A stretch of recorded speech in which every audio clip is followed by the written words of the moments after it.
بسم اللہ الرحمن الرحیم نحمدہ ونصلی علی رسولہ الکریم۔ حضرت ابو سعید رضی اللہ تعالی عنہ سے روایت ہے کہ ہم مسیح دجال کا ذکر کر رہے تھے کہ رسول اللہ صلی اللہ تعالی علیہ وسلم تشریف لے آئے اور فرمایا خبردار، کیا تم کو میں ایک اور بات نہ بتلاؤں جو میرے نزدیک تمہارے لیے مسیح دجال سے زیادہ خطرناک ہے؟ ہم نے کہا ہاں، خبر دیجئے یا رسول اللہ صلی اللہ تعالی علیہ وسلم۔ آپ صلی اللہ تعالی علیہ وسلم نے فرمایا وہ خطرناک چیز شرک خفی ہے، اور شرک خفی یہ ہے کہ مثلا آدمی نماز کے لیے کھڑا ہوتا ہے اور نماز پڑھتا ہے اور زیادتی کرتا ہے نماز میں، یعنی لمبے چوڑے ارکان ادا کرتا ہے محض اس لیے کہ کوئی شخص اس کو نماز پڑھتے دیکھ رہا ہے۔ یہ اللہ والوں سے پتہ چلتا ہے۔ آج تک کیا ہم نے سوچا تھا دجال سب سے بڑا فتنہ ہے؟ دجال سے بڑا فتنہ ریا ہے، شرک مخفی ہے۔ اب چھپا ہوا شرک، ایک تو شرک بت پرستی جو پچھلی بار بھی آیا تھا، اس کی بات نہیں ہو رہی، یہاں اللہ تعالیٰ کے ساتھ کسی کو شریک کر دیا۔ اب اس میں اور ہم اگر جتنا مجلسوں میں آئیں گے، خصوصاً شیخ العرب والعجم عارف باللہ حضرت مولانا شاہ کی محمد اختر صاحب رحمۃ اللہ علیہ کتابیں پڑھیں گے، اللہ سے دعا مانگیں گے، اس کی دعا بھی ہے وہ پڑھیں گے، تو اللہ تعالیٰ انشاءاللہ تعالیٰ ہمارے پر فضل فرمائیں گے۔ ہمیں پتہ چل جائے گا کہ دین اور دنیا میں ہماری کیا چیزیں ریا ہیں۔ کپڑا، دعوتیں، سالگرہ، جہیز، میری ماں بہن بہو بیٹیوں کا زیادہ اس چیز کی فکر کہ میرا کپڑا سب سے اعلیٰ ہو، دوسروں سے میں جیت جاؤں، میرا کپڑا کسی کو معلوم نہ ہو۔ ایک جوڑا لینا ہوتا ہے پورا دن گیا، کیونکہ مارکیٹ میں ہر چیز آئی ہوئی ہے۔ اب کوئی ایسے دکان ہو اور ایسا جوڑا ہو جو کسی کے پاس نہ ہو، دکھلا ہوا، یہ نماز، یہ بیان کرنا، کتاب پڑھنا اب چھپا ہوا ہے نا، اور بہت ہی اندر کی طرف کا معاملہ ہے یہ، دل کے اندر۔ تو جب دوسری چیزوں کی اصلاح نہیں ہوئی تو روشنی کہاں سے آئی؟ جب روشنی کمرے میں نہیں آئی تو کیسے پتا چلے گا کہاں کا کچرا رکھا ہوا ہے؟ روشنی آئے گی تو پتا چلے گا نا، اور روشنی آئے گی سچی توبہ سے۔ اور ایسی جگہ شیطان مارتا ہے، اور فرمایا کہ جو کتاب پڑھنے والا ہے اس کو کتاب کے انداز سے شیطان مارتا ہے، جو نماز پڑھنے والا ہے نماز کے انداز سے اس پہ وار کرتا ہے، جو بیان کرنے والا ہے تو بیان کے ذریعے اس کو بیوقوف بناتا ہے۔ مختلف چیزیں، مالدار ہے تو مال کا نشہ کرا دیتا ہے، اور ہر چیز میں اس میں ریا آ جاتا ہے۔ آدمی بہت سے لوگ خرچہ کرتے ہیں غریبوں پر، لیکن اللہ معاف فرمائے اگر ہمارے دل میں یہ آیا دکھلاوا تو ہمیں تو نہیں پتا چلے گا جب تک کہ مسلسل اصلاح نہ ہو۔ دوبارہ حدیث پاک سن لیجئے، کیا عجیب و غریب ہے، دل ہل جاتا ہے کہ حضرت ابو سعید رضی اللہ تعالی عنہ سے روایت ہے کہ ہم مسیح دجال کا ذکر کر رہے تھے کہ رسول اللہ صلی اللہ تعالی علیہ وسلم تشریف لے آئے اور فرمایا خبردار، کیا تم کو میں ایک اور بات نہ بتلاؤں جو میرے نزدیک، اب حضور صلی اللہ علیہ وسلم کے نزدیک کے بعد کیا بچتا ہے، جو میرے نزدیک تمہارے لیے مسیح دجال سے زیادہ خطرناک ہے؟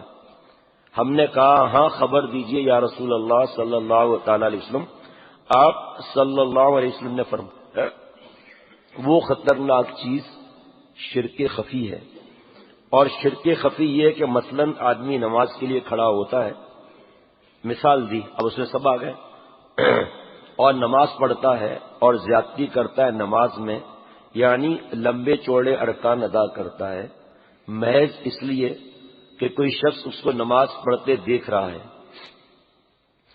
تشریح میں پیارے شیخ العرب والعجم عارف باللہ حضرت مولانا شاہ کی محمد اختر صاحب رحمۃ اللہ علیہ فرماتے تھے دجال سے ریا کا خطرہ زیادہ معلوم ہوتا ہے، کیونکہ دجال کے جھوٹے ہونے کی علامت ظاہر ہوں گی، دجال کے جھوٹے ہونے کی علامت آ چکی ہے نا، وہ ظاہر ہوں گی، اور مقدمہ ریا دل میں پوشیدہ ہوتا ہے، دل میں پوشیدہ ہوتا ہے۔ وہ فرمایا کہ وہ نماز دوزخ کی کنجی ہے جو لوگوں کو دکھانے کے لیے لمبی چوڑی پڑھی جائے۔ اللہ ہم سب کو یہ اپنا خوف عطا فرمائے۔ حضرت فرماتے تھے اتنا مت ڈرو کہ کرنا چھوڑ دو، اتنا مت کرو کہ ڈرنا چھوڑ دو، اور اتنا نہ ڈرو کہ کرنا چھوڑ دو۔ ایسا خوف بٹھا لیا کہ چھوڑ دیا سب کچھ۔ ڈر تو چاہیے، لیکن وہ اتنا ڈر ہمیں مطلوب ہے حدیث پاک سے کہ ہمارے اور گناہوں کے درمیان مشرق مغرب کا فاصلہ ہو جائے، بس ختم۔ نہ مشرق مغرب سے ملے گا، نہ مغرب مشرق سے ملے گا، یعنی کہ گناہ ہونا محال ہو جائے گا۔ انسان ہے، بشری تقاضے سے کوئی گناہ ہو گیا معافی مانگ لے گا، لیکن یہ ریا اتنا خطرناک ہے، اتنا پوشیدہ ہے۔ آپ کے سامنے 3-4 احادیث مبارکہ گزر چکی ہیں ریا کے بارے میں، شرک خفی، شرک خفی، شرک خفی۔ وہ معمولات یومیہ دیجیے گا۔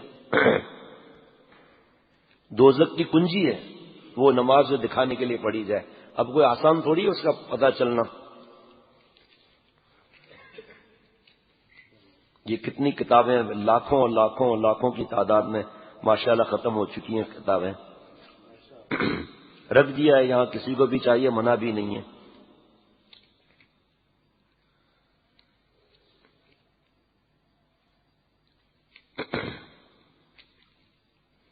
حضرت ابو بکر صدیق رضی اللہ تعالیٰ عنہ سے روایت ہے کہ حضور اقدس صلی اللہ تعالی وسلم نے فرمایا کہ شرک میری امت میں کالے پتھر پر چیونٹی کی رفتار سے زیادہ پوشیدہ ہے۔ کتنا دیکھو، پھر بتا رہا ہوں میرے پیارے دوستوں اور بھائیوں اور بزرگوں کہ اتنا ڈر نہیں ہے کہ ہم عمل چھوڑ دیں۔ پہلا عبادت ریا ہی ہوتا ہے، وہ ریا جس پر زائد کے تانا زن، پہلے عادت پھر عبادت بن گئی، پھر ڈر کے چھوڑ دیا۔ ریا نام ہے دکھلانے کا، دیکھ لینے کا نام نہیں ہے۔ کسی نے حضرت کو کہا میں نے تو نماز ہی ڈر کے مارے چھوڑ دی۔ فرمایا آپ بیوقوف ہے، آپ کو مجھ سے پوچھنا تھا۔ ہم نماز کے لیے آ رہے ہیں، کتنے لوگ دیکھ رہے ہیں، مسجد سے نکلیں گے کتنے لوگ دیکھیں گے، تو یہ ریا ہو گیا کیا؟ ریا نام ہے دکھلانے کا، دیکھ لینے کا نام نہیں۔ اور ریا چپکتی نہیں ہے آ کر، ریا آدمی خود کرتا ہے۔ باقی ریا کے وسوسے ہیں، ڈرنا نہیں چاہیے، ایک سے پوچھنا چاہیے کتنے لوگوں نے عبادت چھوڑ دی، کتنے لوگوں نے تلاوت چھوڑ دی۔ تو ریا نام ہے دکھلانے کا، نیت کر کے کہ میں کتاب پڑھ رہا ہوں، واہ واہ مل جائے، اور میں ایسی باتیں کروں کہ مسجد اور اس کے لیے پیسہ مل جائے۔ ہے تو نیک کام، لیکن ریا ہے، دکھلا ہوا ہے۔ تو ریا نام ہے دیکھ لینے کا، دکھلانے کا نام نہیں۔ ایک کوئی بھی عمل مخلوق کی وجہ سے کیا جائے۔ دیکھیے نمبر 2 کہ دعا مانگ رہے ہیں، آنسو نکل آئے، محسوس ہوا کہ دائیں بائیں کوئی دیکھ رہا ہے، اور آنسو پوچھ ڈالیں اور دعا ختم کر کے چلے گئے، ریا ہے۔ گھر میں جو ماں بہن بہو بیٹیاں نماز پڑھتی ہیں، اچانک مہمان آ جائیں نماز چھوڑ دیں گی، دوسری گھر کی افراد نے دیکھ لیا نماز چھوڑ دیں گی۔ مخلوق کے لیے نیک عمل کرنا، مخلوق کے لیے نیک عمل چھوڑنا، دونوں ریا ہیں۔ قربان جائے حضرت مجدد رحمۃ اللہ علیہ کی تعلیمات پر، اللہ ان کی قبر کو نور سے بھر دے۔ اور ہمیں کس نے بتایا؟ حضرت والا رحمۃ اللہ علیہ نے۔ تو ظاہری بات ہے حضرت والا کا حق زیادہ بن جاتا ہے، کیوں ہمیں تو حضرت نے بتایا نا، کہاں ہم حضرت مجدد کی ہزاروں کتاب میں سے پڑھتے اور کب پڑھتے، کب وہ جگہ ہمیں ملتی، کب ہم اس کو صحیح کرتے۔ فرمایا ابھی جیسے ہم فجر کی نماز کے لیے آئے، کس کس نے اللہ کے لیے نیت کی کہ میں اللہ کے لیے نماز پڑھتا ہوں؟ میں سچ بتا رہا ہوں، میں نے تو نیت نہیں کی کہ میں اللہ کے لیے نماز پڑھتا ہوں۔ اب کیا ہوگا؟ کوئی عمل کرتے ہوئے اللہ کی نیت نہیں ہوئی، دکھلانے کی، مخلوق کی نیت بھی نہیں ہوئی، تو اللہ ہی کے لیے ہوا۔ جو سنتا ہے مست ہو جاتا ہے، سارے وسوسے غائب ہو جاتے ہیں۔ دل میں جب غیر نہیں تو اللہ ہی تو ہے۔ جب حضرت فرماتے تھے یہ گلاس دیکھو خالی ہے، اس میں سے کوئی ہوا نکال سکتا ہے؟ نہیں۔ دیکھو واجہ بھی کہہ رہا ہے نہیں، ماشاءاللہ۔ حضرت نے فرمایا میں نکال سکتا ہوں۔ حضرت کیسے ہوا نکالیں گے؟ فرمایا پانی کو پورا بھر دوں گا، ہوا نکل جائے گی۔ دل کو اللہ کی محبت سے بھر دو، گناہوں کی ہوا نکل جائے گی۔ یہ وسوسے انسان کو پریشان کرتے ہیں، اور وسوسے درجات بلند کرنے کے لیے آتے ہیں۔ حضرت ابوبکر صدیق رضی اللہ تعالیٰ سے روایت ہے کہ حضور اقدس صلی اللہ تعالی علیہ وسلم نے فرمایا کہ شرک میری امت میں کالے پتھر پر چیونٹی کے رفتار سے زیادہ پوشیدہ ہے۔ حضرت فرماتے ہیں شرک بہت زیادہ مخفی ہوتا ہے۔ یہ اس میں جو ہے وہ شارٹ کلپ میں لکھ لینا مولانا عمر کو، مولانا فہد کو۔ شرک بہت زیادہ مخفی ہوتا ہے کیونکہ وہ اندھیری رات میں کالے پتھر پر کالی چیونٹی کے رفتار سے بھی زیادہ خفیف ہے۔